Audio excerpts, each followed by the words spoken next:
All right, welcome to today's Explainer. If you're a business leader, an executive, or really just someone tasked with making sure your organization's digital doors are securely locked, you are definitely in the right place. Today, we're breaking down a pretty critical piece of modern cybersecurity based on expert insights from Atlant Security, the vulnerability assessment. We're going to strip away all the dense technical jargon and look at this purely from a practical, business-focused perspective. So let's dive right in and figure out exactly how you can secure your business infrastructure and answer the burning question, is doing this actually expensive or is it a vital investment? We've got a lot of ground to cover, so here's a quick look at the agenda. 1. The software chaos problem. 2. What an assessment actually is. 3. Assessment versus pen testing. 4. How the process works. 5. Business impact and compliance. And finally, 6. Moving forward. Let's get into it. Okay, part 1, the software chaos problem. To really get why we need these assessments, we have to look at the reality of modern IT. Your infrastructure isn't some static concrete building. It's a living, constantly shifting environment. Think about it. Every single day, your team is installing new apps, spinning up cloud services, updating the website. And all this constant change, well, it creates what we call software chaos. And this chaos inevitably leaves invisible, unlocked doors into your systems. Vulnerabilities aren't just some rare one-time glitch that you fix and forget about. They're literally an everyday reality of doing business right now. Which brings us to part 2. What exactly is an assessment? If software chaos is the disease, this is your diagnostic test. Let's break this down into plain English. Think of your IT network like a massive corporate office building. A vulnerability assessment is basically like hiring a security team to walk the perimeter. They check every single door, test every window, make sure the cameras are actually on. They aren't trying to break in, they just want to find the unlatched windows and broken locks so they can hand you a prioritized checklist. Fix it before the real thief shows up. It identifies the weak spots, analyzes the risk, and gives you a clear roadmap to secure the perimeter. All right, part 3, assessment versus pen testing. Now, this is where a lot of executives get tripped up, assuming these two terms mean the exact same thing. They definitely don't. A vulnerability assessment is broad. It casts a wide net across your whole organization to identify weaknesses, and it carries very low risk to your daily operations. You should be doing this regularly, kind of like getting your teeth cleaned. A penetration test, on the other hand, that's highly targeted. It doesn't just check if the door is unlocked. It actively tries to kick the door down. It carries a much higher risk of actually disrupting your services, and you do it way less frequently. So assessments are routine hygiene. Pen tests are aggressive, simulated attacks. Here is the absolute most crucial point. Penetration tests are not your first step.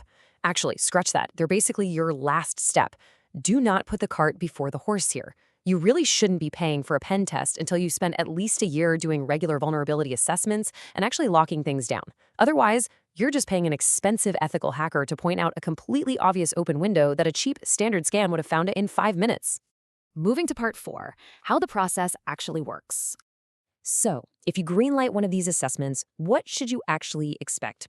I know the number one question for almost any decision maker is usually, wait, is this going to disrupt my operations? Are these scans going to crash my servers or take the website offline? And honestly, it's a totally valid fear. But the good news is, a properly run assessment is incredibly non-intrusive. It's really just scanning. Now, sure, a misconfigured scan can cause a slowdown, but to guarantee zero disruption, your team just needs to follow a few basic rules. First, test on non-production environments whenever possible. Second, use what we call credentialed scans. That just means giving the scanner a login so it doesn't have to guess and accidentally trigger your security alarms. And finally, monitor the systems closely while the scan runs, which, by the way, is usually scheduled during off-peak hours anyway. Follow those steps, and your business operations won't even notice it's happening. So what's the actual workflow? It's a very predictable, highly organized loop. Step 1 is logistics, figuring out what actually needs scanning. Step 2 is the automated scan itself. But step 3 is where the magic happens, analysis and prioritization. A raw scan might spit out hundreds of flags, but a human expert filters that down to what actually threatens your business. Then, step 4 is planning the fix and delivering the report. And step 5 is simply retesting to make sure those holes were actually patched. See, it's not some dark art, it's a solid, logical business process. Now, your IT team or maybe an external vendor might throw some heavy jargon at you regarding their tools. Let's translate that alphabet soup into plain English. Nessus and OpenVAS, those are like broad flashlights sweeping your entire network. Qualys Guard focuses heavily on cloud environments and endpoints. If you have custom web apps, they'll use tools like Zap or Burp Suite to specifically poke at the code, and Nmap simply checks for open network ports. Basically, different tools check different types of digital doors, and you're going to need a combination of them to get the full picture. All right, part 5, business impact and compliance. You might be wondering, do I really have to do this? Short answer, absolutely. It's a strict legal necessity for most industries today. If you process credit cards, PCI DSS mandates quarterly scans. Handle European data, GDPR requires regular security assessments. Healthcare relies on HIPAA, and major standards like ISO 27001 and NIST demand continuous monitoring. For almost any modern business, scanning is a completely non-negotiable compliance requirement. And honestly, the stakes couldn't be higher. We are talking about massive financial risk here. Skipping these assessments doesn't just get you a slap on the wrist from an auditor.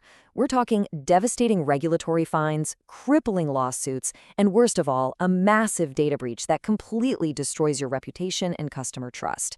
Seriously, an assessment is a tiny, tiny fraction of the cost of a data breach. Which brings us to our final section, part 6, moving forward after scanning. So the report finally lands on your desk. What now? Well, the most important takeaway here is that you cannot fix everything at once. No organization can. You absolutely have to prioritize your workload. How?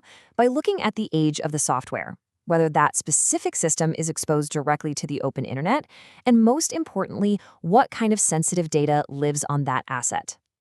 Here is your definitive game plan. Step 1. Isolate anything in the report marked with a CVS score of 9.0 or higher. Those are your critical vulnerabilities, meaning the door is wide open right now. Fix those immediately. Step 2, apply the standard software patches. Step 3 is super important for legacy systems that literally can't be patched. Put up compensating controls, like placing a heavier firewall in front of it. Step 4, always retest to verify the fix actually worked. And step 5, document the whole shebang, because when the compliance auditors come knocking, that documentation is your absolute best shield. So, we've talked about the chaos of modern software, how assessments safely find the weak spots, and the real severe business risks of ignoring them. I want to leave you with this final thought. When you log off today and look at your company's IT infrastructure, ask yourself, are your digital doors actually locked, or are they just pushed shut, waiting for someone to lean on them? Don't wait for a hacker to give you the answer. Take proactive control of your security posture today. Thanks for joining me on this explainer, and stay secure.